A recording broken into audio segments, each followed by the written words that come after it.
an aerosol spray, harmless enough unless in the hands of a bioterrorist. Then it becomes a terrifying agent of death. A biological or chemical attack is the deliberate release of toxins, germs, viruses, or other substances into a population. They can be spread in a variety of ways, but the goal is the same, to cause fear, intimidation, illness, and death. If the attack is chemical, a toxic gas like hydrogen cyanide or a volatile liquid like sarin is released. The effects will likely be rapid, within hours to minutes, and may include unexplained vapors, odors, and ground-hugging mist, sick or dying birds or small animals. Physical symptoms like blurring of vision, trouble breathing, and seizures.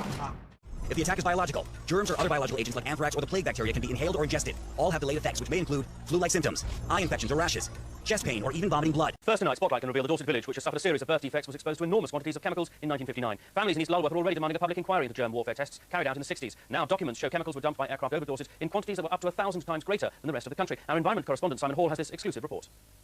The aim of the airborne tests was the same as those carried out from ships, to examine how vulnerable Britain was to a germ warfare attack. This, though, is the first time a chemical known to be toxic was used, zinc cadmium sulfide. Scientists say that cadmium is the most worrying component. It is carcinogenic, and studies have shown it can cause birth defects in rats. It's unclear if it could have the same effect in humans. Its health effects include damage to the lungs, kidneys, and to the liver, and also cancer of the lungs and prostate have been found.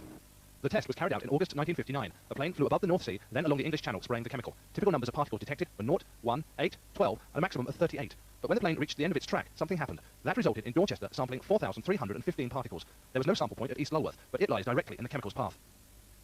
The experimental reports give no indication as to why such high levels were recorded at Dorchester, but scientists I've spoken to believe one of two things happened. Either something went wrong and a large amount of the chemical was released accidentally, or, being the end of the experiment, the remaining chemical was deliberately discarded.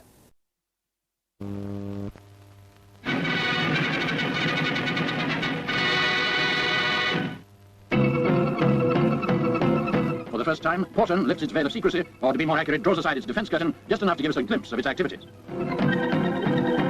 Britain's establishment for microbiological research has maintained such a tight security screen, it's acquired the reputation of some monstrous Frankenstein. Now it's at pains to show that it's concerned with the protection of human life, not the taking of it. The threat of biological warfare has been with us since the 1930s. Porton's job is to experiment with various types of disease-producing microbes and develop ways of fighting them.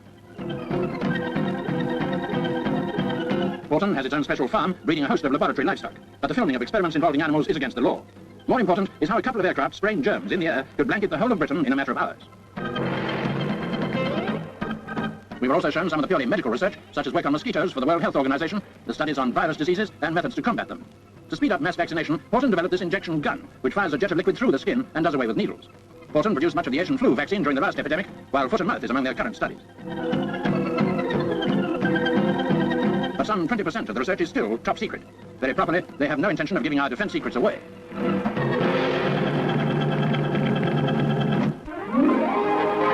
The highest honor the government of France.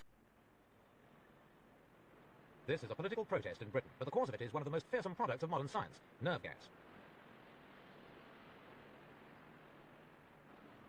Britain is still involved in nerve gas research. Last week, in an attempt to silence at least some of its critics, the Defence Ministry held an open day at one of its main establishments at Nanticoke in Cornwall.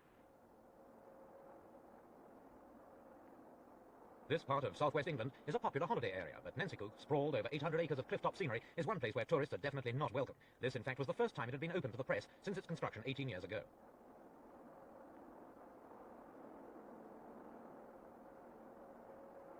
Nanticoke is an offshoot of Britain's main chemical warfare research centre at Porton in Wiltshire. Its original job was to evaluate the possibilities of Britain producing a nerve gas for military use. In conditions of utmost secrecy, the scientists set up a pilot plant for the manufacture of nerve gases. 3 years later, the project was cancelled, and the equipment still there in its contamination-proof cupboard, untouched for 15 years. At the moment, Nanticoke employs 175 people, although only 25 of these are qualified scientists. Their main job now is to produce antidote to nerve agents and to investigate any substances which might be used in chemical warfare. The station does retain equipment for producing small amounts of nerve gas, although the ministry says none has been made here for over 2 years. In spite of these self-imposed limitations, the station still costs over £250,000 every year. Gerald Seymour asked Neville Gadsby, how is direct important just how important Nanticoke was to Britain. Well, the whole of the Chemical Defence Establishment, and Nanticoke, of course, comprises the Process Research Division of the Chemical Defence Establishment, the whole of the organisation exists simply because there is a potential chemical warfare threat. How serious is this threat, do you feel? Oh, I personally feel it quite a major threat. It's well known that there are countries who possess a chemical offensive capability of some magnitude, and it's never beyond the bounds of possibility in this real world we live in that the UK could at some time be involved. Nanticoke was set up 18 years ago. Do you feel that the threat of chemical warfare was greater then than it is now, or vice versa? I think at that point in time, the immediate threat was greater in terms of the then prevailing international situation. One has to remember, for example, the unsettled state of Europe immediately after World War II. Fortunately, there are no similar war clouds rolling at this time. But technically, the threat is greater because there have been developments agent-wise. It was only slowly over the years that the local inhabitants learned about the station and its activities. As their knowledge grew, so did their fear that the incredibly lethal products of the laboratories would somehow escape and pollute the environment. The scientists reply that all waste material discharged into the sea is first sampled by small fish and mussels. The waste that goes into the atmosphere is also checked as carefully as possible. A sample is pumped into a sealed rabbit hutch to provide early warning of the escape of toxic gases.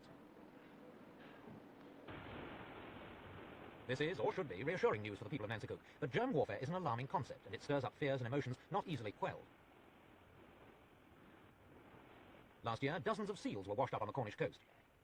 They were either dead or dying, and the cause seemed to be some mysterious form of pollution.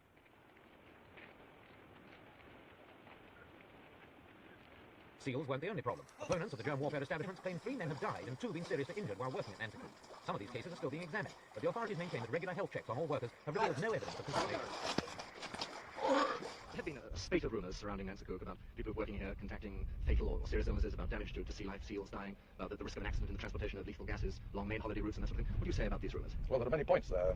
Let's take the question of the seals. This whole question has been studied independently by the Seal Research Unit of the Natural Environment Research Council, and they have issued their report in which they categorically say that this suggestion is wholly unfounded. If one takes the question of transportation of agents, these of course are very small quantities of agents transported very regularly. For example, the last movement was a small quantity early in 1968. There's been no nerve gas made here or transported from here to Portland since that time. Again, there's been an independent committee of specialists that have looked into this and pronounced favourably on the negligible hazards that exist in this transportation, particularly when compared with the hazards which are on our roads through transportation of chemicals and other materials in the normal course of daily life. You find that the people around... The 2 major powers with a chemical warfare capability are the United States and the Soviet Union, which is reported to have made 50,000 tons of nerve gas, 15% of its ammunition stockpiles. At Nanticoke, the only remaining supplies are stored in 3 canisters underground. Nerve gases are colourless and odourless, and even in minute quantities, most can kill on contact with the skin or by being breathed in by the lungs. But not all are so poisonous. In recent years, Nanticoke's been producing the controversial CS gas, which has been used by British soldiers in Northern Ireland. It's also been bought or made under licence by 60 other governments. At Nanticoke, the gas is prepared in crystal form and sent to another factory to be packed into gas canisters and grenades. A government inquiry is still assessing the long-term effects of the gas.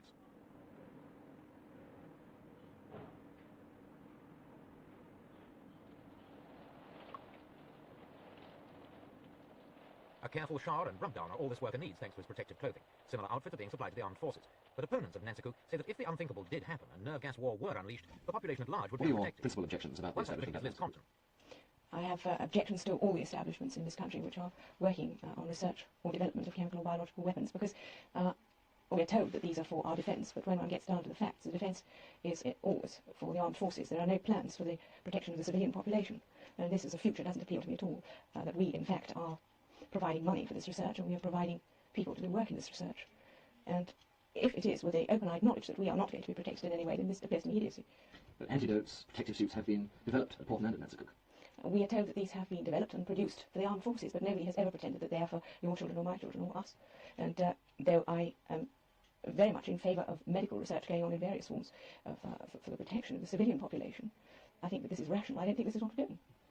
You feel then that the civilian population could not be protected? The World Health Organization report which came out this year made this very firm point that each country involved in this form of research makes it more likely that a weapon will be produced against which there is no possible protection. This is what the race is about. Do you feel at the moment that... So far, Britain's alone in pursuing a purely defensive policy on chemical warfare. As far as the superpowers are concerned, stockpiles must be matched, or a nerve gas war might lead to something even worse, a nuclear holocaust. Gas is one weapon of a silent war, another is the deliberate spreading of disease. Britain is also preparing to meet that threat at Portland at the Microbiological Research Establishment. The British government has no requirement to be able to use biological warfare offensively, and so there is no attempt in this country to produce or stockpile biological weapons. The role of MRE is to assess the risk to the people of this country of attack by biological weapons and to try and find the ways to defend them against it. Gordon Smith, the director. Everyone who has seriously considered how a biological warfare attack might be made has concluded that the most likely thing is a wind-borne cloud of organisms which would be inhaled by the victims. Now, it's unlikely that organisms would be used against which a high proportion of our population already has immunity, for instance influenza or smallpox.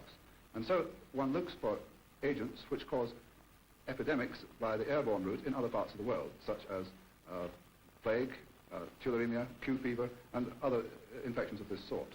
It is known that research into the most effective agents and protection against them is going on here, in America and in Russia.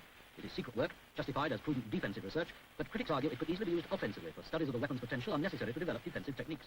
There are some 160 known diseases, and the germs that cause them can be made resistant to all known vaccines and antibiotics. Military laboratories are probably concentrating on these. Plague. Symptoms, high fever and vomiting. Vaccine, effective for 1 year only. Treatment, antibiotics. Death likely in untreated cases.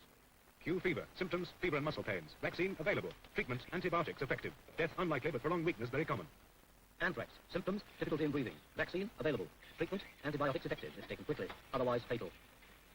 Tularemia. Symptoms, drenching sweats and painful inflammation. Vaccine effective 2 years only. Treatment, antibiotics, sometimes fatal. Melioidosis. Symptoms, acute diarrhea, high fever, delirium. Vaccine unsatisfactory. Treatment, very difficult. 90% fatal.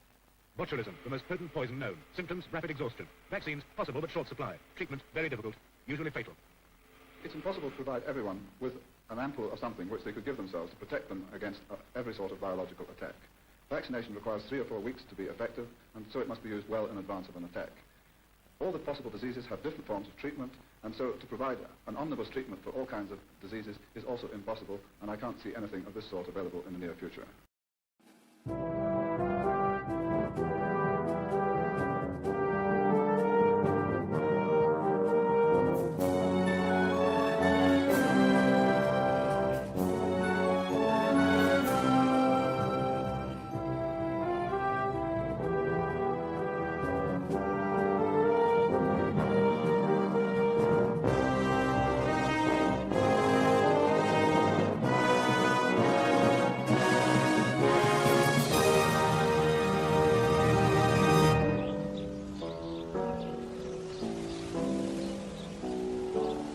This is one of the most secretive government sites in Britain.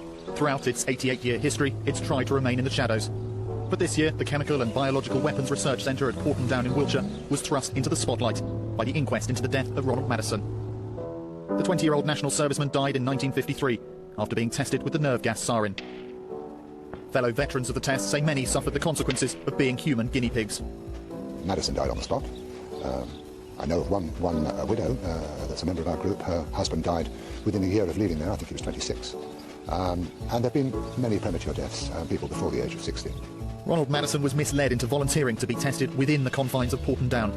Tonight we reveal how parts of the southwest were used as a vast testing ground for biological and chemical warfare experiments. The public were unaware they were human guinea pigs in a desperate race to counter the threat of germ warfare during the Cold War.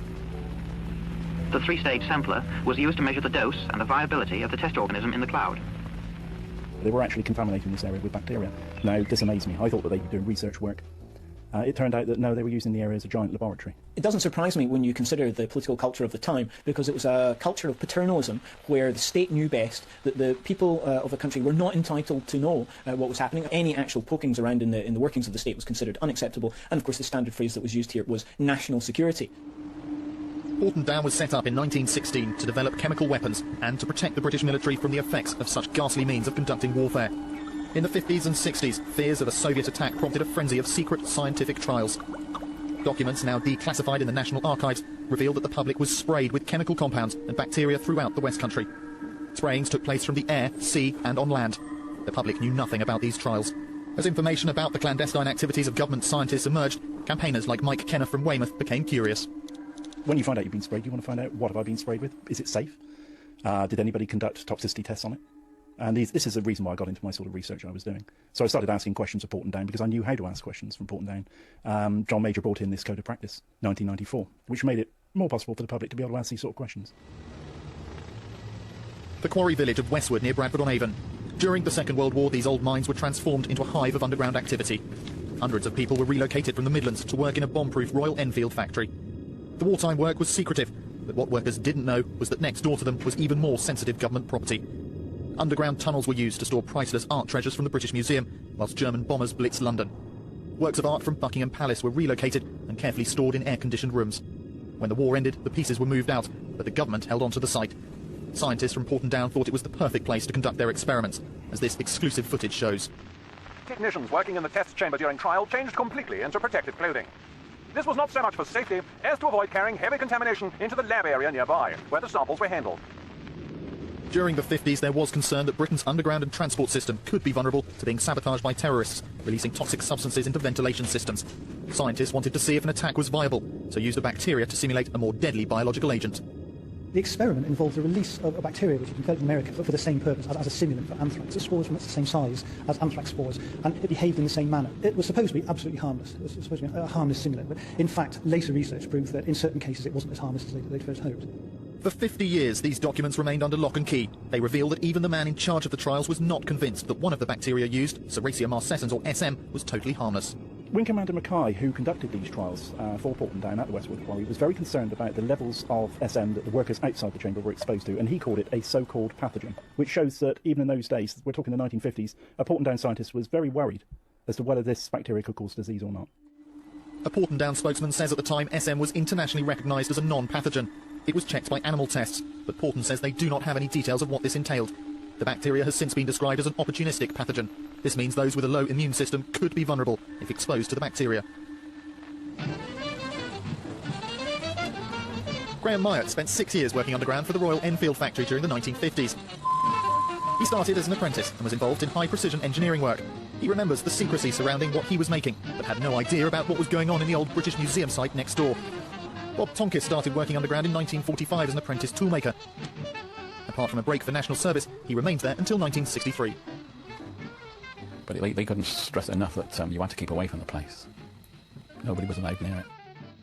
We showed Graham and Bob footage obtained from the Imperial War Museum of the government experiment at Westwood. Bob was working underground at the time of the SM trials, so would have been exposed to the bacteria. The factory and the old museum site shared the same air conditioning and ventilation system. It seems so underhand and terrible that people are subjected to this.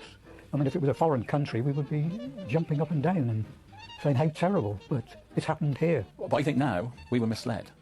This is why. Porten don't seem to have been bothered about the workers next door. There's no mention of them in the trials document whatsoever. The statement in the trials document is ambiguous. We don't know whether he meant other Porten workers that were there or whether he meant the workers from the factory. The most important thing is the fact that these experiments were carried out and they affected the public. The public were used as guinea pigs for these experiments. And obviously the government didn't want that information to get out. It's not only the underground factory workers who would have inhaled the bacteria. Residents of Westwood, especially those living near the ventilation shafts, would have been exposed as well. The people who lived in the houses, the people who worked underground here and lived on the surface, they would have been affected. There were some 600 families, I think, lived in close proximity to the ventilation shafts. Portendown scientists didn't want to be interviewed, but said in a statement they are not aware of any use of SM in outdoor trials since 1979. Mike Kenner has spent years researching how the public was exposed to simulated germ warfare. The railway coach trials were classified top secret for 50 years. To this day, few people know that part of the rail network in Dorset was used for experiments. The aim was to simulate a biological attack on a train travelling from Salisbury to Exeter. The tests were conducted on a separate railway coach and also from inside a tunnel near Gillingham. Again, the bacteria were designed to mimic anthrax spores.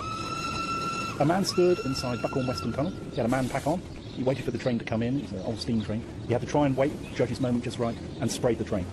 Now, this was a regular train. There were ordinary people on this train. They would have got sprayed with the bacteria as well. And the big concern there was with sabotage, that somebody would sneak onto a train, sneak into the London Underground, and commit an act of sabotage. And these are pervasive fears with biological warfare. They go right back to the 1930s when the evidence was gathered that German spies were trying out the London Underground and the Paris Metro for a German warfare attack.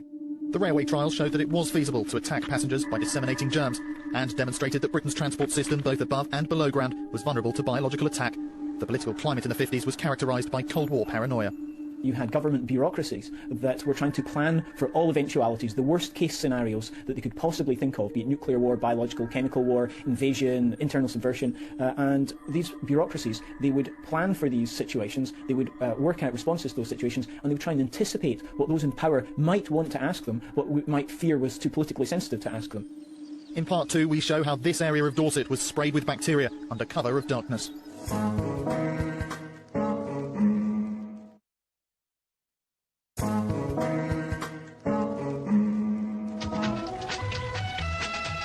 In the 1950s, fears of a biological warfare attack were focused on buildings and transport systems. In the 60s, the government grew alarmed at the possible threat of entire cities being sprayed with toxic agents. This prompted Portendown scientists to conduct a series of trials using fluorescent particles of zinc cadmium sulfide, or FP. Although Britain stopped developing its own biological weapons in the mid-50s, documents now declassified show scientists were still discussing the need to defend against an attack. The Ministry of Defence says the trials had to be secret to avoid alerting the enemy, in this case the Soviet Union. People started to think much more in terms of what's called an off-target attack.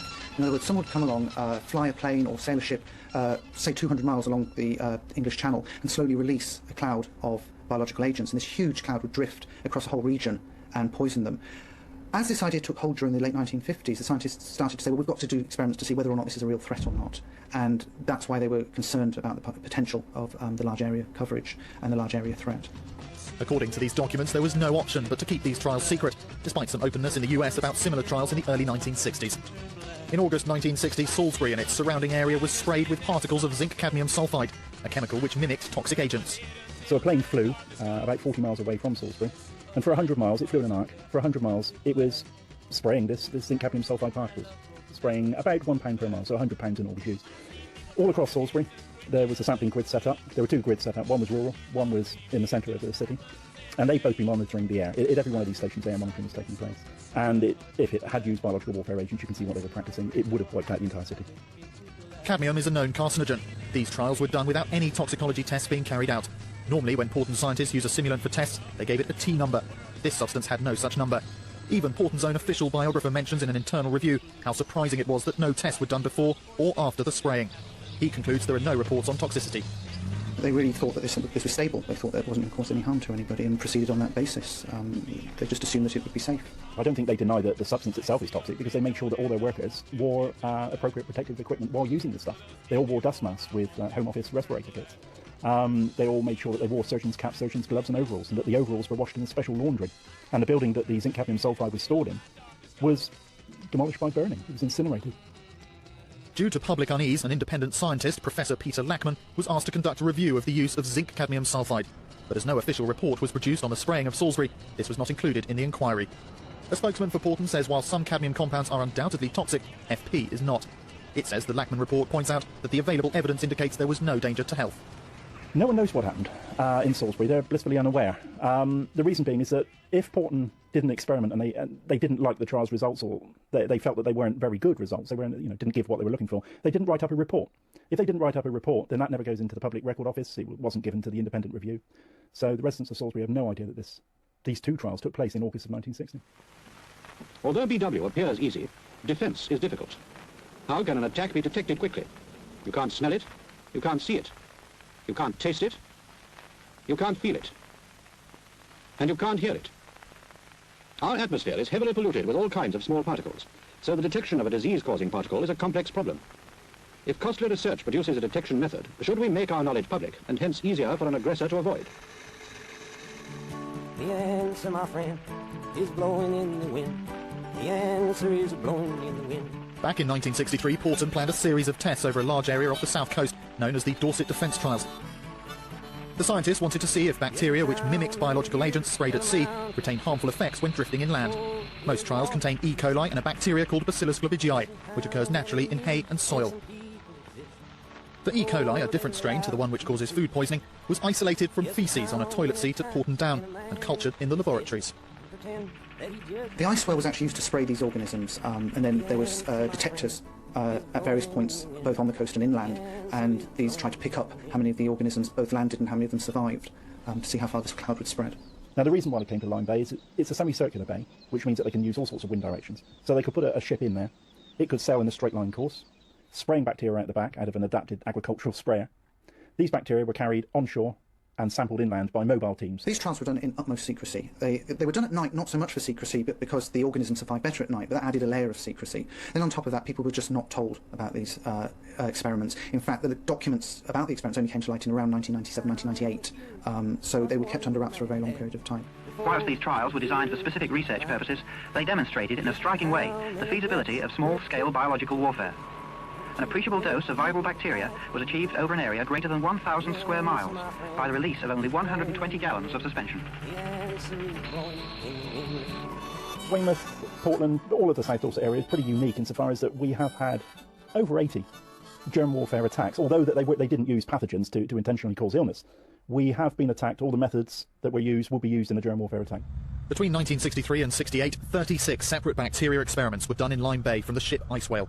When the secret documents were released 7 years ago, there was such an outcry that an independent review of the possible health hazards was commissioned. The bacterial simulants used in the trials were analysed to see if the population had been put at risk. E. coli traced with BG means just a mixture of E. coli and Bacillus globigii. And the reason that those two bacteria were used were, first of all, Bacillus globigii forms very, very stable, tough spores. And that is used to simulate the behavior of anthrax, Bacillus anthracis, the anthrax bacterium. Anthrax is, of course, a very well-known germ warfare agent, and it is very, very stable, very tough, survives. Whereas E. coli is a much more delicate organism, and is more typical of most of the other bacteria that might be used as germ warfare agents, like, for example, plague. Professor Spratt concluded that the overwhelming majority of people in Dorset are likely to have suffered health problems, but those who are susceptible to disease, for example people with chest infections, may have been more at risk. He could find no link with clusters of birth defects, miscarriages and learning disabilities found at nearby East Lulworth. A Porton spokesman says as the threat is very different now from 50 years ago, they can foresee no future need for such studies.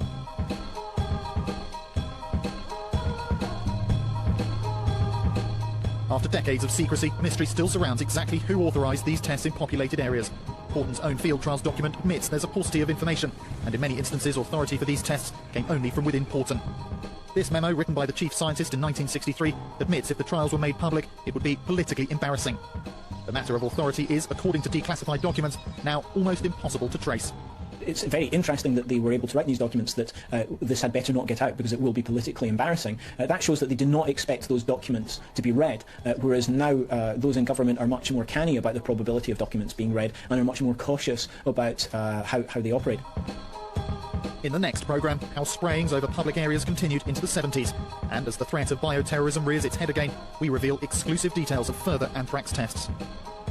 Well, what worries me is that we're starting to repeat experiments that were done 50 years ago. We're going in a circle yet again.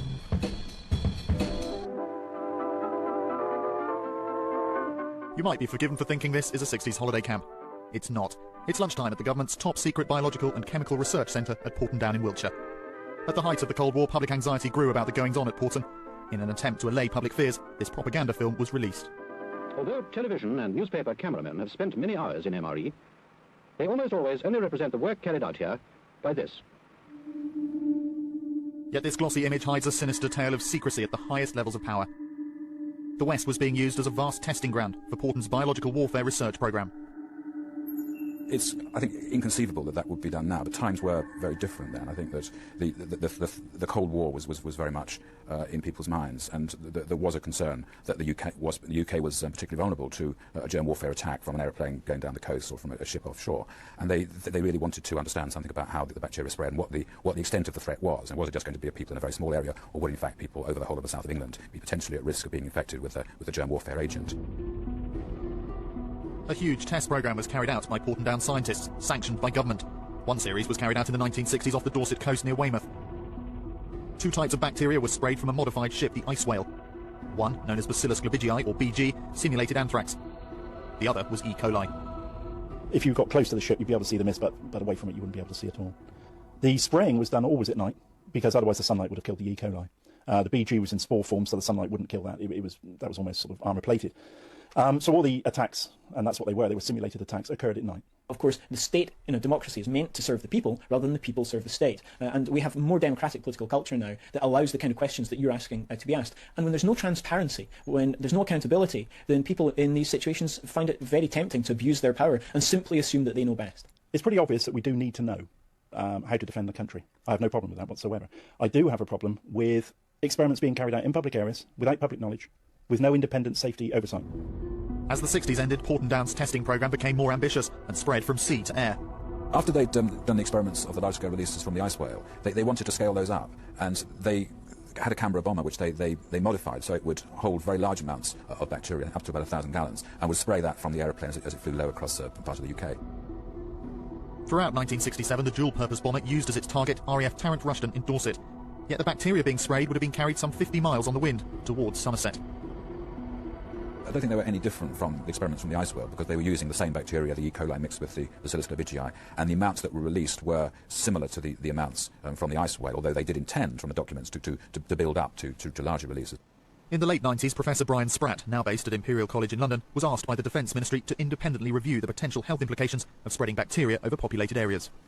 Well, I was really looking at the experiments from about the early 60s through to the mid-70s, and I was given access to all of the the scientific reports that had been released under the 30-year rule, and a couple of documents which were still at that time classified, which were the sort of the basic internal laboratory reports about these experiments that were carried out in the south of England, spraying the bacteria across the Dorset coast, and a few other experiments that were carried out. The report focused on all trials carried out by Portendown from the 60s to the mid-70s. It concluded that on the whole the tests were safe, although it did add that some people suffering from chronic illness could have been infected. These people would have been unaware of the secret military activities in the area.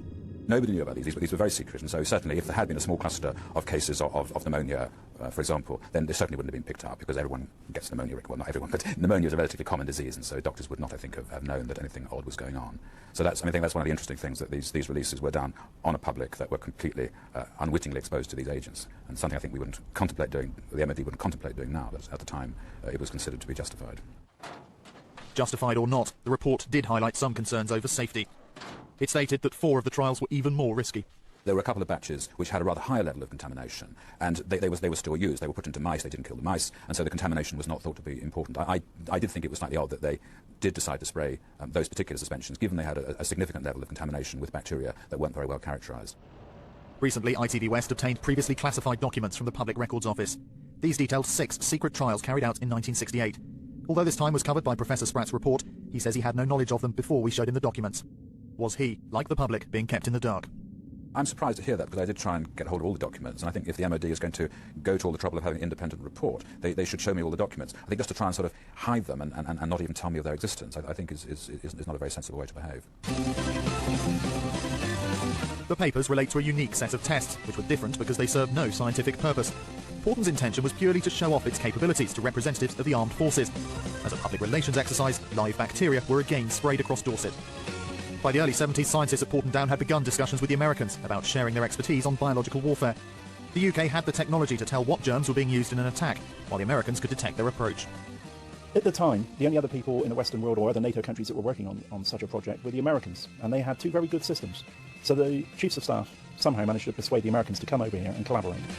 The 1971 details, we were told quite a few years ago, and they did produce a document, Field Trial Report number 12, which showed trials procedures.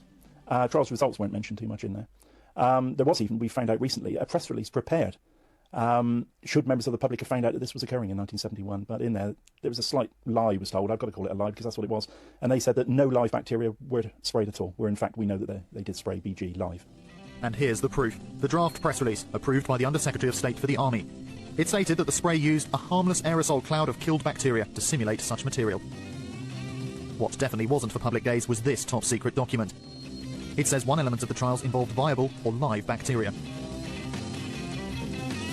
These joint trials with the Americans took place in November 1971. 4 years later, Uncle Sam returned. The latter trials, 1975, the DICE trials, Professor Spratt wasn't told that these trials existed. 24 experiments were conducted with, yet again, a ship spraying bacteria. This time they strapped a Land Rover to the ship because they didn't have the ice well to be able to use, so the Land Rover provided the spraying equipment. They set up the detection systems at Portland Bill in an Admiralty underwater weapons establishment, and it was a very successful operation. Well, you've shown me some documents which I've not seen, and as far as I remember, and looking at my report, most of the experiments and reports that I saw from 1972, 3, 4, 5 were either testing equipment or protection of buildings or decontamination of personnel carried out at Portendown, or they were testing the vulnerability of ships out at sea. I've not seen any experiments from 1975 which were releases over public areas. And I think I should have seen them, or been told about them. We asked Portendown why it had failed to give Professor Spratt details of the trials in 1968 and 1975. ITV West had to supply the Centre's press office with details of the 1968 tests. It has since told us the trials were safe, and it hadn't withheld documents. So how have things changed over the last 30 years? In Part 2, we look at how the recent anthrax attacks in America sparked a new round of tests in the UK, in what some see as a return to Cold War paranoia.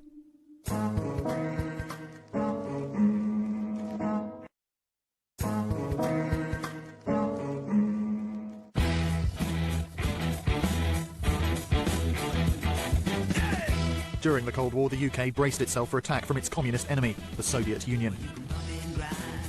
Levels of paranoia were high. People were living in constant fear of what might happen. Scientists at Portendown's research centre in Wiltshire embarked on numerous biological and chemical trials in a bid to be ready for what many thought would be World War III.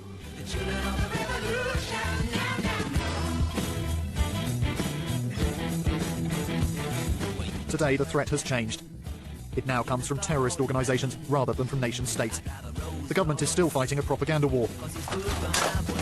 Only this year, booklets were delivered to every household in the country, advising of what to do in an emergency.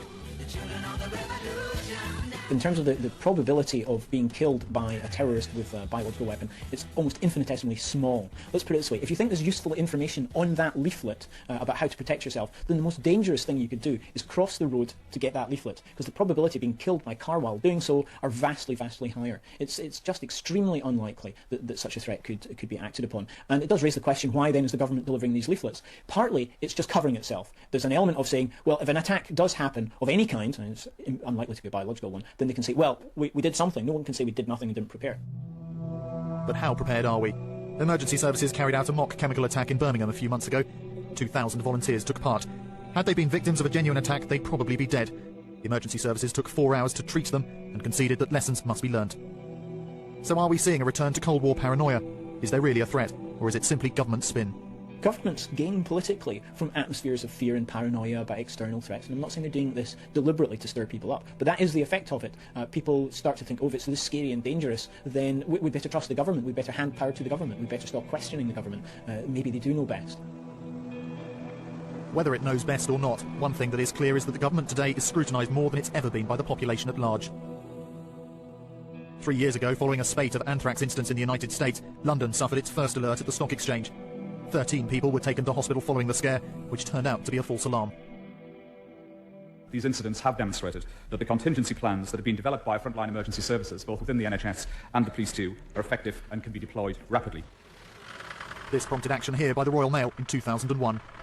One of the UK newspapers reported that the Health and Safety Laboratory were conducting tests in sorting offices using live bacteria to simulate an anthrax attack. They would simulate by using BG, anthrax spores being sent through the mail. The sorting offices worked as normal. All the post office workers were informed, and informed consent was obtained from them. And obviously, as the sorting offices worked normally, the mail that everyone received would have had a small amount of BG on it. The purpose of the test was to measure how the Postal Service would cope in the event of a terrorist attack. The Communication Workers Union, which represents the interests of postal workers, is worried about the contingency plans in place to protect employees and the public. Because of what happened in 9/11, also the attacks in the postal system in America, there was a lot of systems that have been put into place, and we've been putting pressure on the employer in regards to making sure that our workforce are safe, and obviously more importantly the general public are safe. But taking that into context, we're also very, very concerned that because of the pressure within Royal Mail, with the workload, etc., that we believe that some local managers, if there is a suspect package, would put it to one side, and our members and the workforce would have to carry on working. We've had some instances in the last 2 years that's actually taken place. Obviously, we've got some concerns in regards to the systems that have been put into place, because in May of last year there was a suspect package delivered to the union office, the regional office, and it met all the criteria of the suspect package, where there was no postage paid, it was bulky, and it met all the criteria about it should have been pulled out at its source, and yet it went through a mail centre and delivery office and actually turned up at the point of delivery. Subsequently, it was then passed to the police, and I've been informed by fellow colleagues that there was no systems in place by the Avon and Somerset Police to deal with that. I believe that's subsequently now changed, but it does show that although there are agreements and documents and safe systems of work put in place, that obviously from May of this year that still is not necessarily the case. Porton Down declined to comment on its involvement in the post office tests, saying it would not be prudent to give specific details of when and how its expertise is used. However, documents we've seen show it did assist the Health and Safety Laboratory. Royal Mail says security measures are in place. Although postal workers involved in the tests gave their consent, some question whether they were really aware of the simulant being used. The difference in this experiment to past experiments is that the post office workers did give their informed consent. They were told this is BG. Whether they were told how safe it was, I don't know. Whether they were told whether it caused food poisoning, I don't know. At the height of Porton Down's Cold War research, servicemen asked to volunteer for tests say they were kept in ignorance. In 1953, a 20-year-old airman, Ronald Madison, died shortly after coming into contact with the nerve gas sarin. He and hundreds of others had gone to Porton, thinking they were helping research into a cure for the common cold. Some thought they were taking part in physiological tests. I was told it was common cold research, and so I volunteered. I was a medic. I was working in an RAF hospital. I thought that common cold research was a worthwhile thing to do. And there were two other incentives, which obviously were worthwhile at the time. They offered an extra 2 shillings a day, which seems ludicrous by today's standards. And, of course, a weekend pass, a chance to get home and see the girlfriend. A second inquest into Madison's death has just concluded, over 50 years since he died. It recorded a verdict of unlawful killing. Those veterans who survived today, including ex-serviceman Ken Earl, claim their health has been affected by the tests carried out at Porton Down. In my early 30s, I was diagnosed as having ankylosing spondylitis, which is an affliction of the spine. I have 2 areas of my spine that are seized up.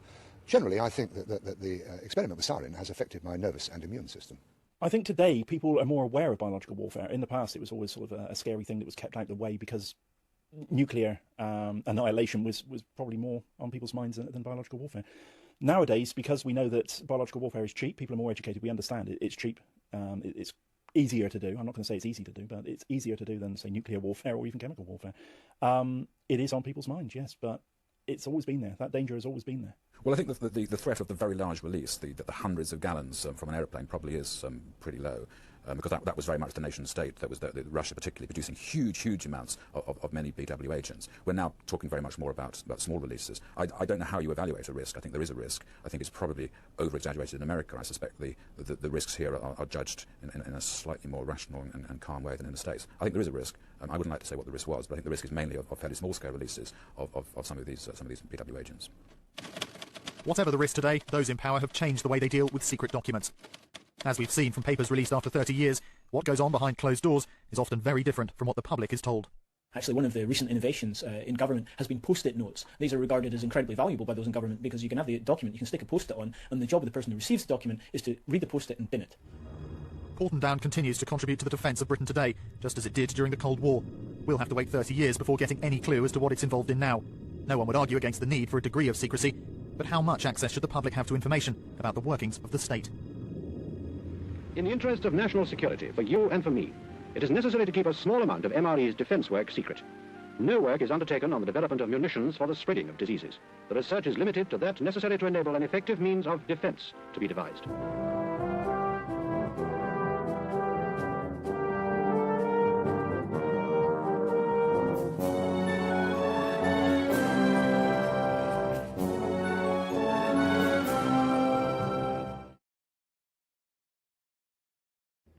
This next story is so unbelievable, we didn't think it could possibly be true. But after receiving thousands of records and declassified reports from the Army, it's confirmed that during the Cold War, the United States military conducted secret tests on unsuspecting people in the city of St. Louis. A local sociologist will make her findings public tomorrow, but she spoke first to the I-Team's Lisa Zigman. Lisa Martino Taylor's life work has been to uncover details of the Army's ultra-secret military experiments carried out in St. Louis and other cities during the 1950s and 60s. This study was secretive for a reason. They didn't have volunteers stepping up and saying, yeah, I'll breathe zinc cadmium sulfide with radioactive particles. These Army archive pictures show how the tests were done in Corpus Christi, Texas in the 1960s. In Texas, planes were used to drop the chemical, but in St. Louis, the Army placed chemical sprayers on buildings and station wagons. City officials were kept in the dark about the tests. The Cold War cover story was that the Army was testing smoke screens to protect cities from a Russian attack. The truth, according to Martino Taylor, was much more sinister. It's pretty shocking. The level of duplicity and secrecy, clearly they went to great lengths to deceive people. By making hundreds of Freedom of Information Act requests, she uncovered once classified documents that confirmed the spraying of zinc cadmium sulfide. The greatest concentration of this compound was sprayed near the Pruitt-Igoe housing complex just south of downtown St. Louis. It was home to 10,000 low-income people, and an estimated 70% were under the age of 12. Martino Taylor claims they all unknowingly inhaled this compound morning, noon, and night so the government could measure its effects on their lungs. So this was in violation of all medical ethics, all international codes, and the military's own policy at that time. In 1994, then Congressman Richard Gephardt asked the Army to open its records and explain the St. Louis testing. We want to make very sure that nothing went on that would harm anyone and that all the facts are out on the table. Documents released in the 90s show the Army placed sprayers on this former Knights of Columbus building on Lindell and in Forest Park. The Army always insisted the chemical compound was safe.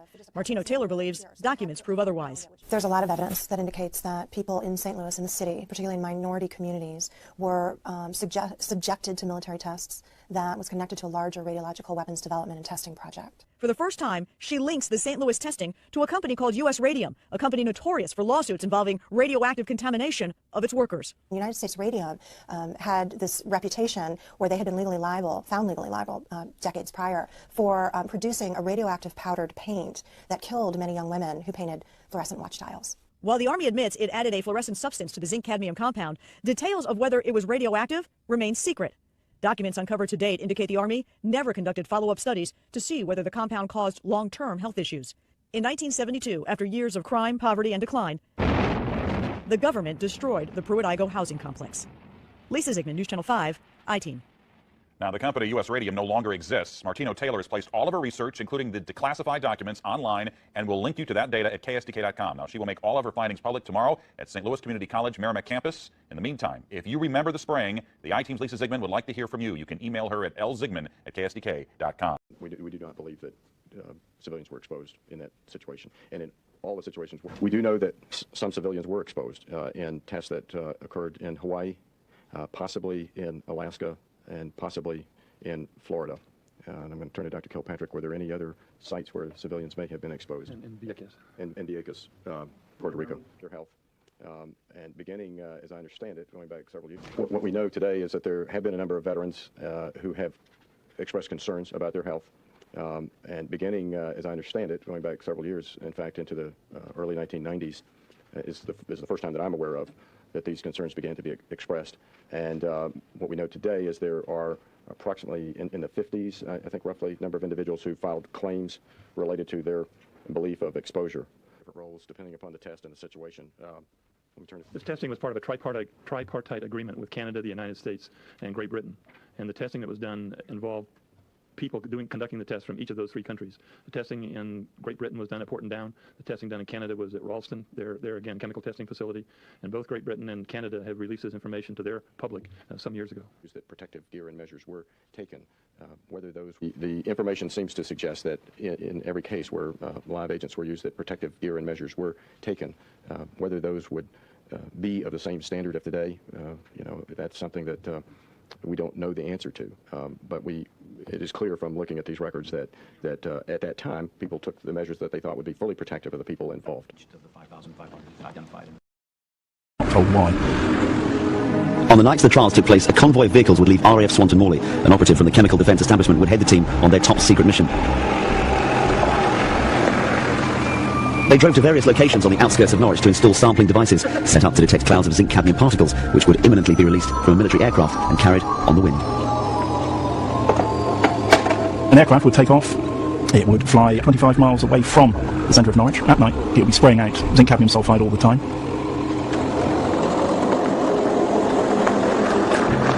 As the cloud approached Norwich at night, there was Portland had a mobile darkroom that would be at the leading edge of the cloud. It would take air samples every few minutes, quickly shine a UV light onto the samples just to see if anything fluoresced. The minute anything fluoresced in great numbers, they knew that they had this zinc-cadmium sulfide cloud coming through. Right, at least 25 MK. The official Portland history of the zinc-cadmium sulfide programme says a very strange thing about Norwich. It says that the exposure was, however, considerable.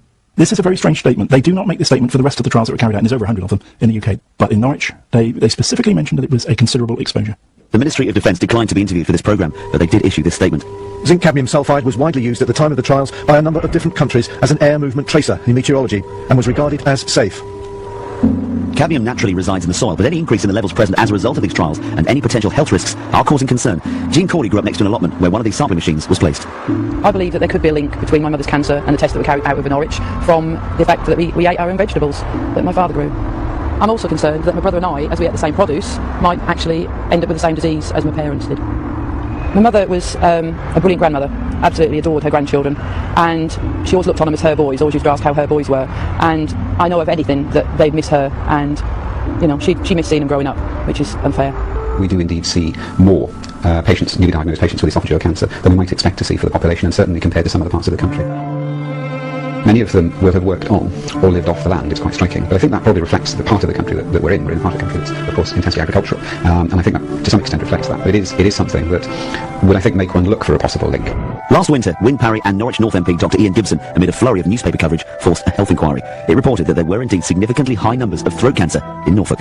There's some kind of evidence there might be clusters and so on. But you see, you would never know, because a lot of these agents wouldn't just go into people's bodies, but they would go into the crops that they ate as well. And this being a crop growing area at that time, who knows? Who knows what people recorded on death certificates or records on what's wrong with people and so on. A second study, this time by Imperial College, confirmed the higher trend of cancer in Norfolk. However, once the figures were adjusted to reflect age and gender, they said it's unlikely that exposure to the toxic spraying is to blame. Now the Chief Medical Officer, Sir Liam Donaldson, has concluded that there is no excess risk to throat cancer across Norfolk compared to the rest of the country.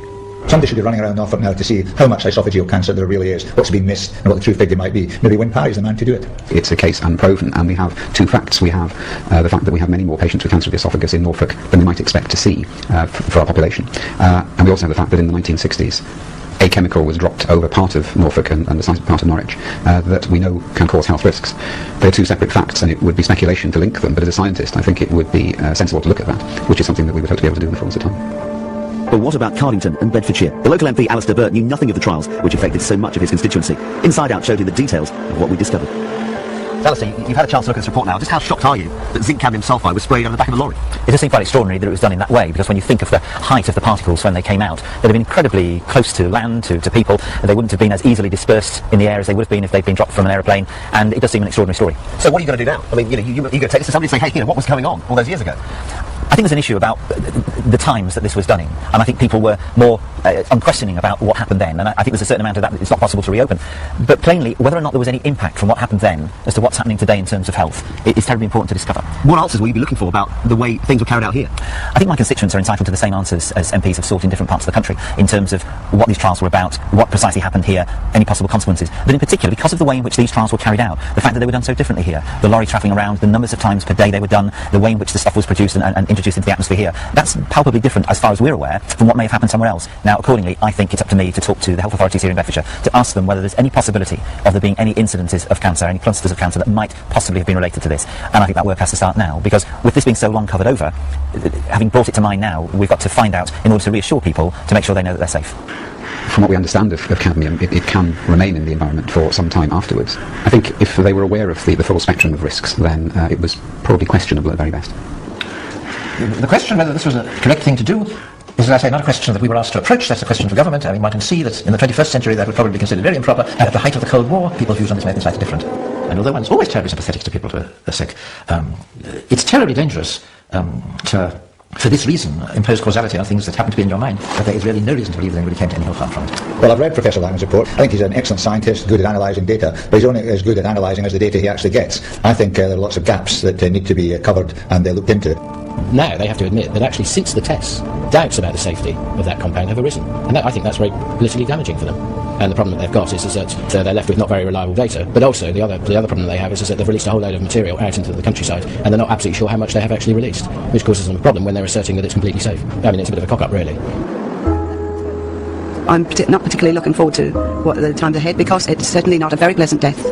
And I think this is an absolute dreadful thing. I think they're just sweeping everything under the carpet, and just how they always do with everything. Quite often, it's just getting that public apology that's important. Some minister, some Prime Minister has to stand up and say sorry about what happened years ago. The population of Norfolk, the population around Bedford, in fact the whole east of England, could still be at risk from future experiments, which the Ministry of Defence refused to rule out. There's more background to this story on 50 years ago, secret biological warfare trials were carried out in the skies and on the streets of East Anglia without the public knowing. So alarming are our discoveries that tonight's programme is an Inside Out special. Were 3 deaths from cancer in this woman's family the result of spraying cadmium from military aircraft? I really put it down to the cadmium being dropped, and it was settled into the soil. It was top secret. It mustn't be told to the people what was happening. I think it does matter, you know, in terms of the health of people, that they know that this is being inflicted on them. We came to the conclusion that no one is likely to have suffered any harm from the amounts of zinc cadmium sulfide they might have encountered even in a worst case scenario.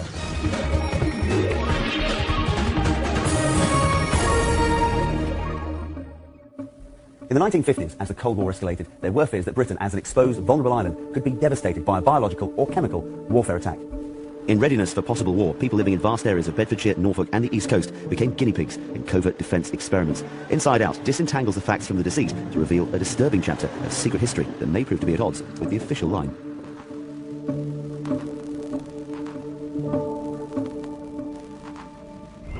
A chemical concoction comprising cadmium was used to mimic how a biological germ cloud would spread if Soviet Russia released one during an attack on us.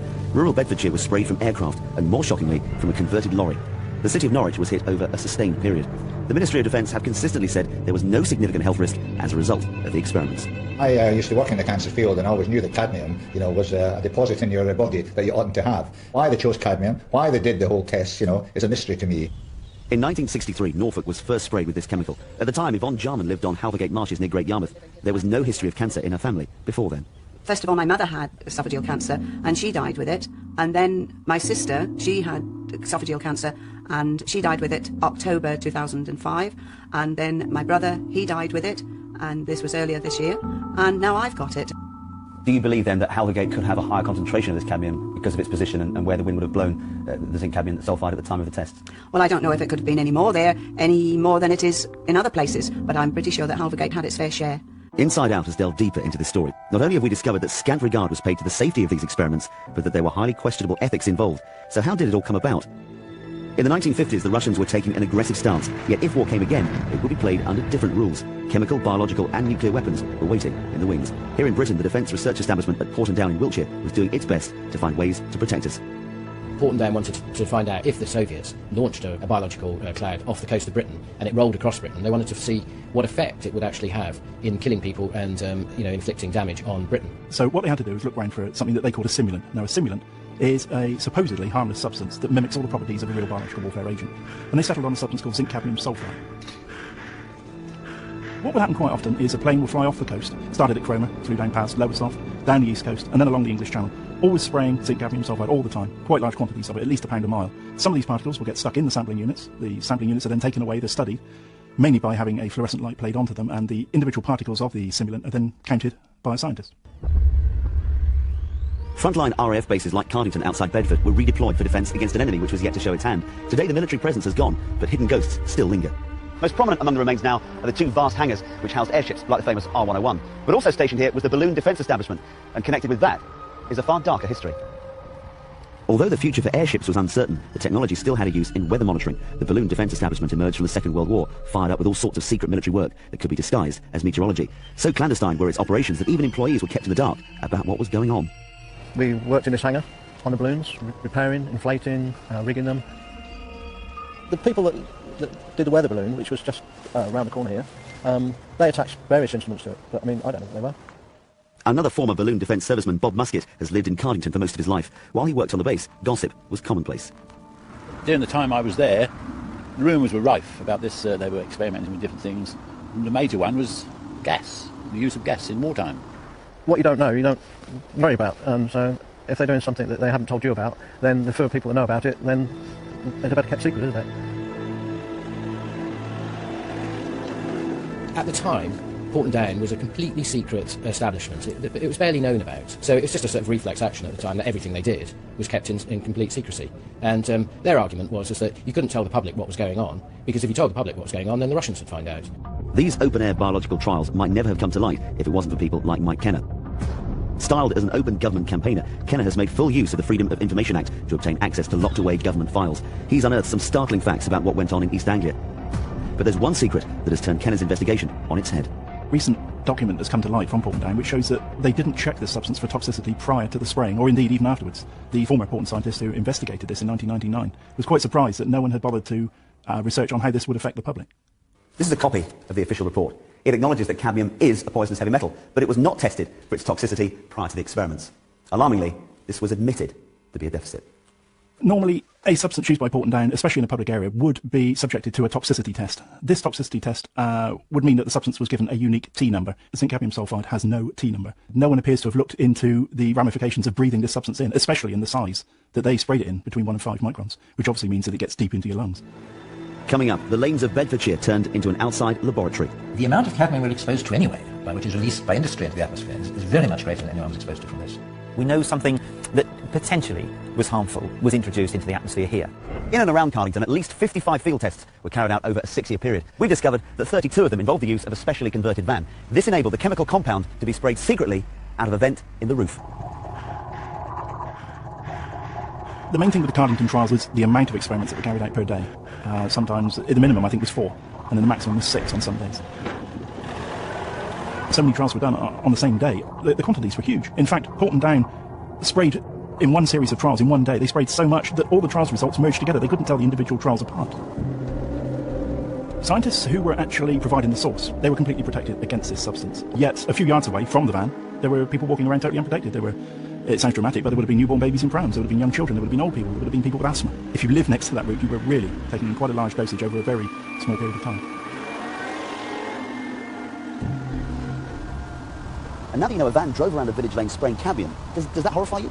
It does horrify me, yeah, especially where the children are involved as well. And the idea of spraying different villages, through roads in different villages, is absolutely abhorrent, as far as I'm concerned. It should never have happened. This lack of thoroughness by Porton Down caused a problem for the Labour government in 1999. Fearful of inheriting something damaging from the past, they ordered a review into whether there were any health risks from the trials. The inquiry was led by a medical professor from Cambridge.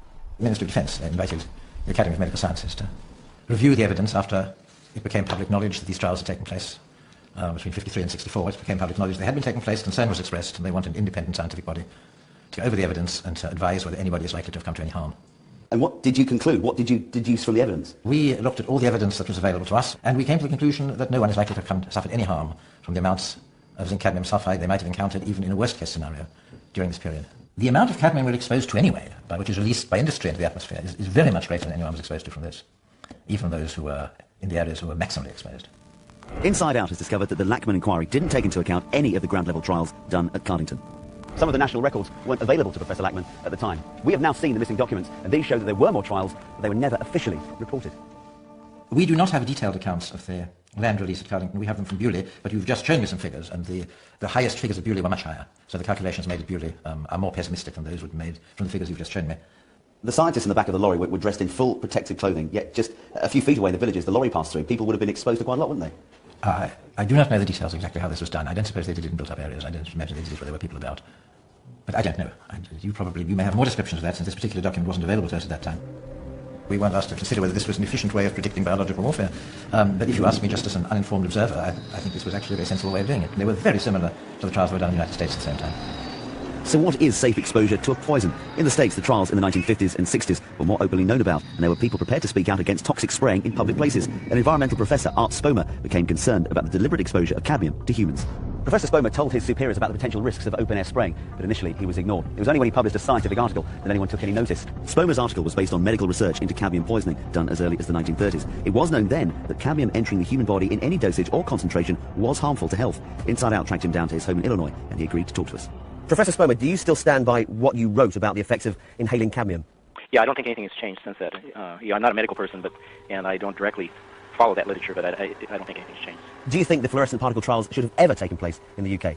I have no idea why they did them, because they had better ways to study what they were trying to find out. And so I'm not quite sure why they... I think it was an unnecessary hazard to expose people to this material, whether they knew it was toxic or not. Although, again, they should have known cadmium. Cadmium is known for a long time to be toxic. Should zinc cadmium ever be inhaled or ingested into the body? No, not intentionally. Yeah, no. Well, I think the main issue, as far as we're concerned, was the frequency, as to how many times this was done. And this van went round the village lanes and sprayed sometimes 5-6 times a day from the top of the van. Oh my God! Yeah. Well, it's stupid science. If in this case, if they had some knowledge of the toxicity of the material, it's probably criminal. There just isn't any evidence, and it isn't that people haven't looked. So I mean, he can say what he likes until he produces some evidence to the contrary. This is typical of a particular kind of argument to raise anxiety. It's worrying that Professor Lachman is not seeing all the evidence. I mean, that raises the question of whether or not the Ministry of Defence should carry out a new inquiry. Coming up, the last attempt to make the trials effective and the legacy that won't go away. He was effectively lying to me to cover up what he was doing. Porton Down and the Ministry of Defence have stated that trials would happen again if there was this military need. By late 1963, the trials were stepped up a notch when Norwich was chosen for nighttime experiments. The circular, contained nature of the city and a relatively flat surrounding area provided the ideal conditions for spraying an unsuspecting population with this toxic substance. By this time, all previous experiments with cadmium sulfide spraying had failed, and a last-ditch effort to get effective results was to take place in Norwich. Porton Down staked everything on their success. The Home Office was involved, and so too were the City of Norwich Police, although officers on the ground were ignorant of the details. I was approached at my house by a gentleman who said that he was monitoring or recording the pollution from the traffic. He was a man about 45, average build, and wearing a long dark coat and a trolley. He then produced this box type thing to put in the garden. His instructions were, don't interfere with it. He said, we will check this from time to time. I just thought it was a delicate piece of machinery to monitor the pollution from the traffic.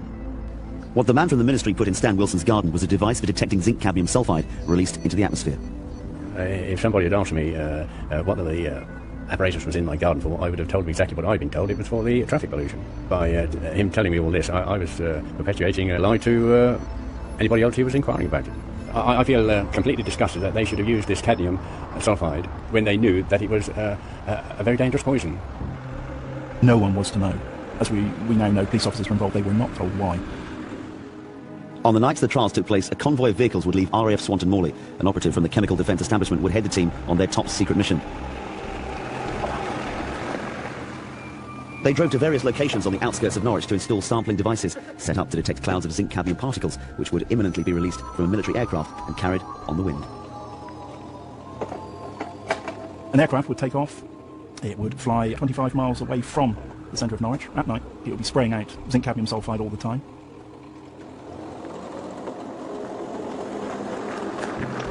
As the cloud approached Norwich at night, Portland had a mobile darkroom that would be at the leading edge of the cloud. It would take air samples every few minutes, quickly shine a UV light onto the samples just to see if anything fluoresced. The minute anything fluoresced in great numbers, they knew that they had this zinc cadmium sulfide cloud coming through.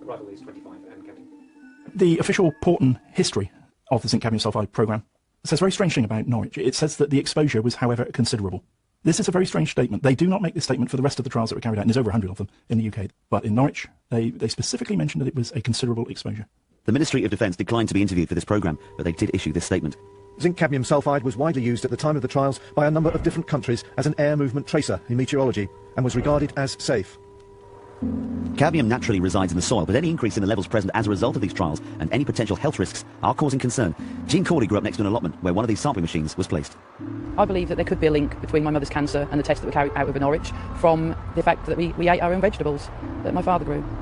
I'm also concerned that my brother and I, as we ate the same produce, might actually end up with the same disease as my parents did.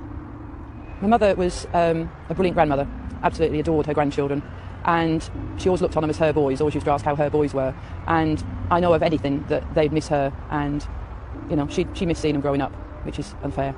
We do indeed see more patients, newly diagnosed patients with esophageal cancer than we might expect to see for the population, and certainly compared to some other parts of the country.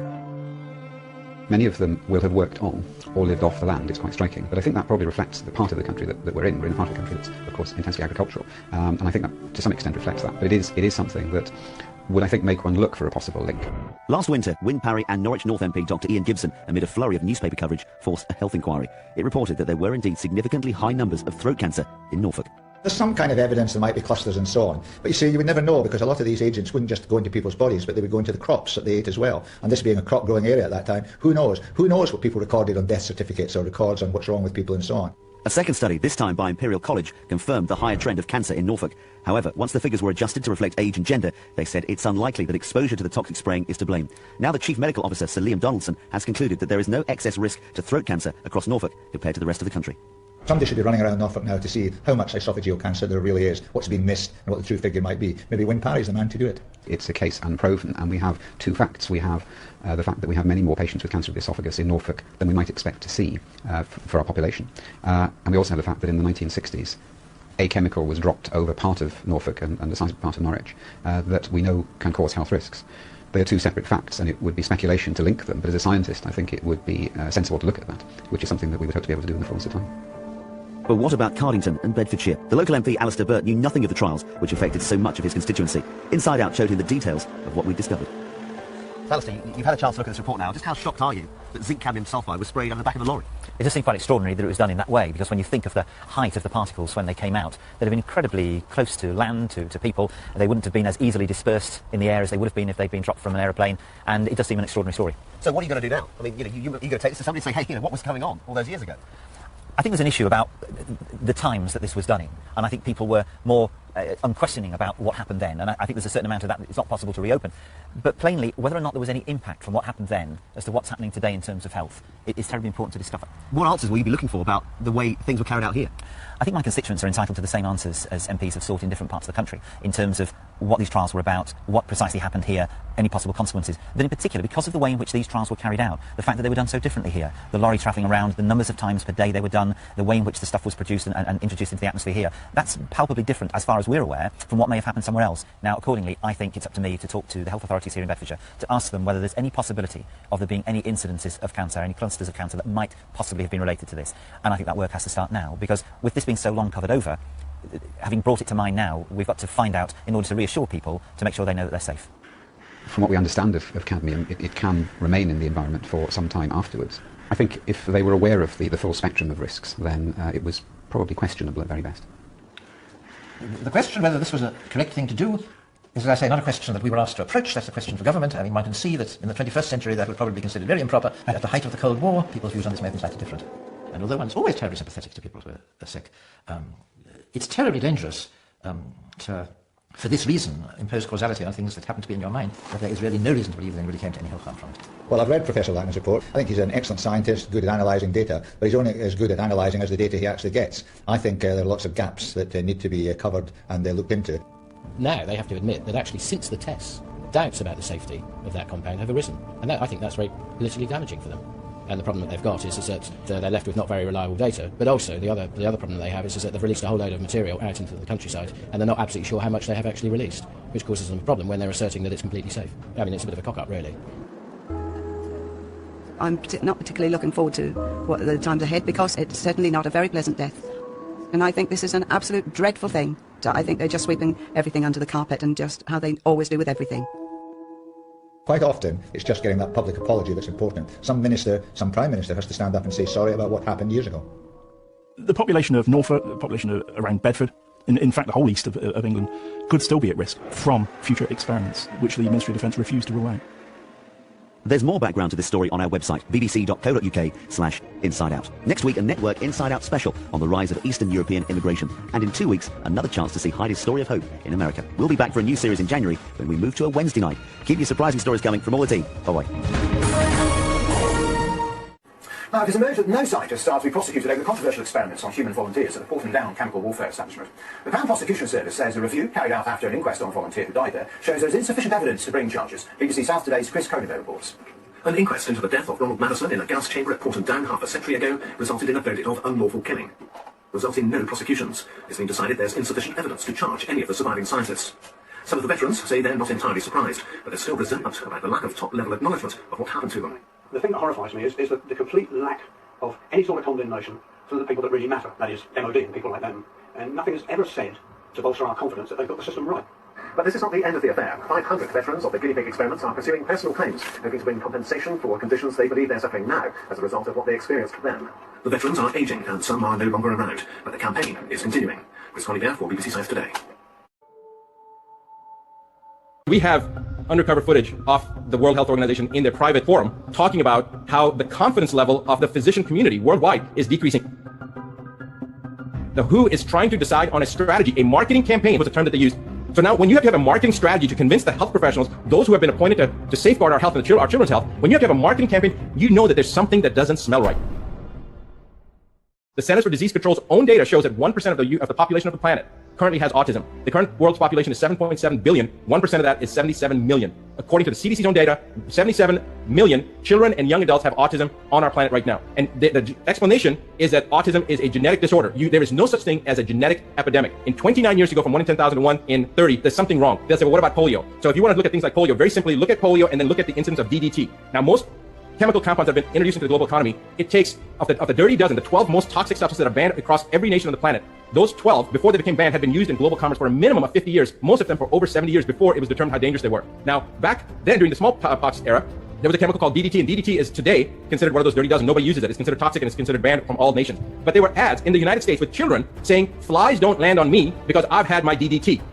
You remember the era when you say a cigarette a day keeps the doctor away? Well, this is about DDT. Flies won't land on me because I've had my DDT. Now it's a dirty dozen. So when people say, what's that got to do with polio? The incidence of polio, if you graph it, and the incidence of the use of DDT, polio was 6 months behind the incidence of DDT. So when you would see DDT levels peaking, you would see polio peak 6 months later. Then you see DDT usage dropping, you'd see polio 6 months later drop. And this is a very interesting observation. I don't know whether that means that DDT was causing it, but certainly smallpox vaccine was not the reason that smallpox was eradicated. I believe it was because we stopped using DDT. So this is a political thing, but when it comes down to the aspect of vaccinations, people say, Dr. Buttar, you're an anti-vaxxer. I'm not anti-vaccine. I'm anti-stupidity. Because if there was a vaccine that didn't have all those preservatives in there that are highly toxic, like mercury and formaldehyde and nickel, and didn't have the DNA adducts that are added to increase a reaction, if they didn't have various human cell lines, mutated human cell lines, DNA from other species like dogs and monkeys with other viral loads in there, if they didn't have all those things in there, and they actually were given at a time when a child could seroconvert, because we give these vaccines on the first day of the planet, yet a child's immune system can't even seroconvert, can't even mount an immune response till 6 months to a year of age. So now we've got all these components, and then using things like mercury, the body can't even eliminate it till the alimentary system is fully developed, which takes about a year for the alimentary tract to develop. If they made a vaccine that didn't have DNA adducts, didn't have mutated human cell lines, didn't have adjuvants, didn't have mercury, nickel, formaldehyde, and other contaminants and other things that are dangerous that suppress the immune system, didn't have glyphosate, which now they have glyphosate in there, they have Roundup, the weed killer in vaccines. If they didn't have all that stuff in there, and it would actually given at a time when a child could actually seroconvert like a year and a half of age, and it didn't cause any harm, I would be all for it. I would be totally for it. We have over 7,400 doctors that have reached out over the last month, so we weren't able to get everybody on here, and people are busy and scheduled. So I believe that there's thousands and thousands of doctors worldwide that feel this way. They're just not being represented because the media is definitely trying to prevent this information from getting out. There's a lot of people that feel this and understand this, so it's one of those incredible moments when we start realizing that we are the vast majority, but because we're being singled out, because we're not getting a voice or a fair voice, it is being prevented. The information is being prevented from being disseminated to the world, so that the question can be asked, why is this happening? Let's ask the millions of people out there that may be seeing this, why would anybody censor facts and truth about injury that's been caused by something that has been promoted for the last 20 or 30 years as the single most important safety component for our children, yet has caused more injuries, more documented injuries, millions of children being maimed worldwide. Why would you want to stop the conversation? That's the first question. And I'll give you a couple of reasons, but I think that's the first question that we have to ask. So I didn't realize this, and I think I know quite a bit about vaccinations, but I didn't realize this until I saw a presentation from my friend Bobby Kennedy, who you had on recently, and actually Dell and a couple of other people have also talked about this, that in the 1980s, the vaccine industry came to Congress and said, we need help. We need to be bailed out, just like the real estate, the savings and loan crisis and the automotive crisis. The vaccine industry came in the 1980s and asked for a bailout. And the reason they needed a bailout was because of the number of people that were being injured by vaccines. And President Reagan at the time said this is not a good idea, but Congress went ahead and bailed them out. And the reason that they gave was we have so many lawsuits, we cannot make vaccines, we cannot afford to be in business. So the government bailed them out, and the government then took over the oversight with a mandate that every 2 years they would do safety studies on different vaccines. Up to this point, 2020, now we're talking about 40, 50 years later, so this was like in the 70s and the 80s, let's just say in the last 40 years. Guess how many safety studies have been done by the US government to assess the efficacy and safety of vaccines? I'll save you some time. 0. So the mandate that the government took over to do oversight has been totally ignored. Now, and it's not that they did it on purpose. I think they just, like the government, they dropped the ball. Now, how would you like to have a business where you can have no liability, and it doesn't matter how many people that you hurt, but there's no liability? Because now, let's say that I file a lawsuit against a vaccine manufacturer. Guess who the defendant is on that lawsuit when it's filed with the government? The defendant is not that vaccine manufacturer. It's the HHS. It's the Health and Human Services. It's the U.S. government that you're suing because of a vaccine injury. And guess who's defending the U.S. government? The Department of Justice. And remember, the Department of Justice is supposed to be making sure that justice is being done. Instead, they are fighting to defend the Health and Human Services from somebody who's been injured. Now, does that make any sense whatsoever? That we are having to fight our own government because we've been injured by something that they've mandated that's being made by a company or companies that are vested in making unbelievable, god-awful amounts of money with no liability. So they can make garbage. They can inject horse manure into us, and they have no liability. Those of you that are on here, you have no idea the level of gratitude that I have for you. You have no idea. Because of you and everyone else like you, our humanity will survive. And this is the reason that when people give me accolades, it's not about me, guys. I don't care about any of those accolades. I care about my kids. And I care about your kids, and I care about all the future kids, because we're talking about the future of the human race. And what they're doing is committing the greatest atrocity, the greatest crime against mankind that has ever been committed. And if we allow them to get away with it, it will be the end of recorded history as we know it.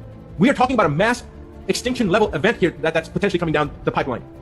And it may have been the ice age before, it may have been something else, but this is going to be because of the stupidity of the human species. So we have to rise up right now. We have to do it. It's not about our survival. I don't care whether, Brian, you live or I live. I don't care about that. If somebody said you could end this right now and give your life, I would do it in a flash. And I bet you that the vast majority, if not every one of these doctors on here, would do the same thing so that the world can continue to move forward the way it's supposed to. We have to make this change now. We have to wake up. We have to realize what's happening, because the planet's survival, literally the human species survival, is at stake.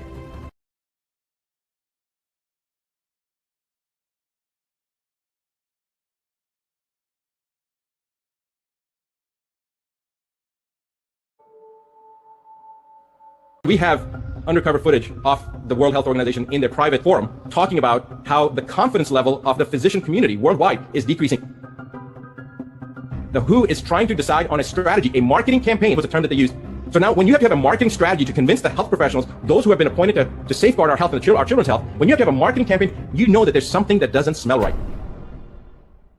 The Centers for Disease Control's own data shows that 1% of the population of the planet currently has autism. The current world's population is 7.7 billion. 1% of that is 77 million. According to the CDC's own data, 77 million children and young adults have autism on our planet right now. And the explanation is that autism is a genetic disorder. There is no such thing as a genetic epidemic. In 29 years ago, from 1 in 10,000 to 1 in 30, there's something wrong. They'll say, well, what about polio? So if you want to look at things like polio, very simply look at polio and then look at the incidence of DDT. Now, most chemical compounds that have been introduced into the global economy, it takes, of the dirty dozen, the 12 most toxic substances that are banned across every nation on the planet, those 12, before they became banned, had been used in global commerce for a minimum of 50 years, most of them for over 70 years before it was determined how dangerous they were. Now, back then, during the smallpox era, there was a chemical called DDT, and DDT is today considered one of those dirty dozen. Nobody uses it. It's considered toxic, and it's considered banned from all nations. But there were ads in the United States with children saying, flies don't land on me because I've had my DDT. You remember the era when you say a cigarette a day keeps the doctor away? Well, this is about DDT. Flies won't land on me because I've had my DDT. Now it's a dirty dozen. So when people say, what's that got to do with polio? The incidence of polio, if you graph it, and the incidence of the use of DDT, polio was 6 months behind the incidence of DDT. So when you would see DDT levels peaking, you would see polio peak 6 months later. Then you see DDT usage dropping, you'd see polio 6 months later drop. And this is a very interesting observation. I don't know whether that means that DDT was causing it, but certainly smallpox vaccine was not the reason that smallpox was eradicated. I believe it was because we stopped using DDT. So this is a political thing, but when it comes down to the aspect of vaccinations, people say, Dr. Buttar, you're an anti-vaxxer. I'm not anti-vaccine. I'm anti-stupidity. Because if there was a vaccine that didn't have all those preservatives in there that are highly toxic, like mercury and formaldehyde and nickel, and didn't have the DNA adducts that are added to increase a reaction, if they didn't have various human cell lines, mutated human cell lines, DNA from other species like dogs and monkeys with other viral loads in there, if they didn't have all those things in there, and they actually were given at a time when a child could seroconvert, because we give these vaccines on the first day of the planet, yet a child's immune system can't even seroconvert, can't even mount an immune response till 6 months to a year of age. So now we've got all these components, and then using things like mercury, the body can't even eliminate it till the alimentary system is fully developed, which takes about a year for the alimentary tract to develop. If they made a vaccine that didn't have DNA adducts, didn't have mutated human cell lines, didn't have adjuvants, didn't have mercury, nickel, formaldehyde, and other contaminants and other things that are dangerous that suppress the immune system, didn't have glyphosate, which now they have glyphosate in there, they have Roundup, the weed killer in vaccines. If they didn't have all that stuff in there, and it would actually given at a time when a child could actually seroconvert like a year and a half of age, and it didn't cause any harm, I would be all for it. I would be totally for it. We have over 7,400 doctors that have reached out over the last month, so we weren't able to get everybody on here, and people are busy and scheduled. So I believe that there's thousands and thousands of doctors worldwide that feel this way. They're just not being represented because the media is definitely trying to prevent this information from getting out. There's a lot of people that feel this and understand this, so it's one of those incredible moments when we start realizing that we are the vast majority, but because we're being singled out, because we're not getting a voice or a fair voice, it is being prevented. The information is being prevented from being disseminated to the world, so that the question can be asked: why is this happening? Let's ask the millions of people out there that may be seeing this: why would anybody censor facts and truth about injury that's been caused by something that has been promoted for the last 20 or 30 years as the single most important safety component for our children, yet has caused more injuries, more documented injuries, millions of children being maimed worldwide? Why would you want to stop the conversation? That's the first question. And I'll give you a couple of reasons, but I think that's the first question that we have to ask. So I didn't realize this, and I think I know quite a bit about vaccinations, but I didn't realize this until I saw a presentation from my friend Bobby Kennedy, who you had on recently, and actually Dell and a couple of other people have also talked about this, that in the 1980s, the vaccine industry came to Congress and said, we need help. We need to be bailed out, just like the real estate, the savings and loan crisis and the automotive crisis. The vaccine industry came in the 1980s and asked for a bailout. And the reason they needed a bailout was because of the number of people that were being injured by vaccines. And President Reagan at the time said this is not a good idea, but Congress went ahead and bailed them out. And the reason that they gave was, we have so many lawsuits, we cannot make vaccines, we cannot afford to be in business. So the government bailed them out, and the government then took over the oversight with a mandate that every 2 years they would do safety studies on different vaccines. Up to this point, 2020, now we're talking about 40, 50 years later, because this was like in the 70s and the 80s, and let's just say in the last 40 years. Guess how many safety studies have been done by the US government to assess the efficacy and safety of vaccines? I'll save you some time. 0. So the mandate that the government took over to do oversight has been totally ignored. Now, and it's not that they did it on purpose. I think they just, like the government, they dropped the ball. Now, how would you like to have a business where you can have no liability, and it doesn't matter how many people that you hurt, but there's no liability? Because now, let's say that I file a lawsuit against a vaccine manufacturer. Guess who the defendant is on that lawsuit when it's filed with the government? The defendant is not that vaccine manufacturer. It's the HHS. It's the Health and Human Services. It's the U.S. government that you're suing because of a vaccine injury. And guess who's defending the U.S. government? The Department of Justice. And remember, the Department of Justice is supposed to be making sure that justice is being done. Instead, they are fighting to defend the Health and Human Services from somebody who's been injured. Now, does that make any sense whatsoever? That we are having to fight our own government because we've been injured by something that they've mandated, that's being made by a company or companies that are vested in making unbelievable, god-awful amounts of money with no liability. So they can make garbage. They can inject horse manure into us, and they have no liability. Those of you that are on here, you have no idea the level of gratitude that I have for you. You have no idea. Because of you and everyone else like you, our humanity will survive. And this is the reason that when people give me accolades, it's not about me, guys. I don't care about any of those accolades. I care about my kids. And I care about your kids, and I care about all the future kids, because we're talking about the future of the human race. And what they're doing is committing the greatest atrocity, the greatest crime against mankind that has ever been committed. And if we allow them to get away with it, it will be the end of recorded history as we know it. We are talking about a mass extinction level event here that's potentially coming down the pipeline. And it may have been the ice age before, it may have been something else, but this is going to be because of the stupidity of the human species. So we have to rise up right now. We have to do it. It's not about our survival. I don't care whether, Brian, you live or I live. I don't care about that. If somebody said you could end this right now and give your life, I would do it in a flash. And I bet you that the vast majority, if not every one of these doctors on here, would do the same thing so that the world can continue to move forward the way it's supposed to. We have to make this change now. We have to wake up. We have to realize what's happening, because the planet's survival, literally the human species survival, is at stake. Nobody knew about these. These were very secret, and so certainly if there had been a small cluster of cases of pneumonia, for example, then this certainly wouldn't have been picked up, because everyone gets pneumonia. Well, not everyone, but pneumonia is a relatively common disease, and so doctors would not, I think, have known that anything odd was going on. It was very secret, and so certainly if there had been a small cluster of cases of pneumonia, for example, then this certainly wouldn't have been picked up, because everyone gets pneumonia. Well, not everyone, but pneumonia is a relatively common disease, and so doctors would not, I think, have known that anything odd was going on. So I think that's one of the interesting things, that these releases were done on a public that were completely unwittingly exposed to these agents. And something I think we wouldn't contemplate doing, the MOD wouldn't contemplate doing now, because everyone gets pneumonia. Well, not everyone, but pneumonia is a relatively common disease, and so doctors would not, I think, have known that anything odd was going on. So that's, I think that's one of the interesting things, that these releases were done on a public that were completely unwittingly exposed to these agents, and something I think we wouldn't contemplate doing, completely unwittingly exposed to these agents, and something I think we wouldn't. So that's, I think that's one of the interesting things, that these releases were done on a public that were completely something I think we wouldn't contemplate doing. The MOD wouldn't contemplate doing that. Well, I believe so. I'm an independent academic microbiologist. I have no links with the Ministry of Defence. Something I think we wouldn't contemplate doing, and something I think we wouldn't. But that leads us to another problem, because what's happening now, as I'm told, is that the Japanese government are trucking radioactive material from the Fukushima disaster area, where it's contaminated, all over Japan. And even as far south as the south of Japan, we're now getting reports of radioactive material being taken all the way to the south of Japan to be burnt. Now, what possible reason could there be for burning it as far away as that? I'll tell you the reason. It's really quite sinister and horrifying. The reason is this, that eventually when these children start to die from leukemia, from other cancers, from heart disease, from whatever, their parents are going to want to go into court. They're going to want to sue the Japanese government, and they're going to want to have to say, in order to do that, these children were contaminated, and that's why they've got high levels of cancer. But of course, the only way that they can say that they've got high levels of cancer is to have a control group in an area that's not contaminated. For example, the south of Japan. So I believe that the project to take this material and burn it all over Japan is to destroy all of Japan, is to increase the cancer rate in the whole of Japan, so that there will be no control group to which you can compare these children in the Fukushima area. So that's that point.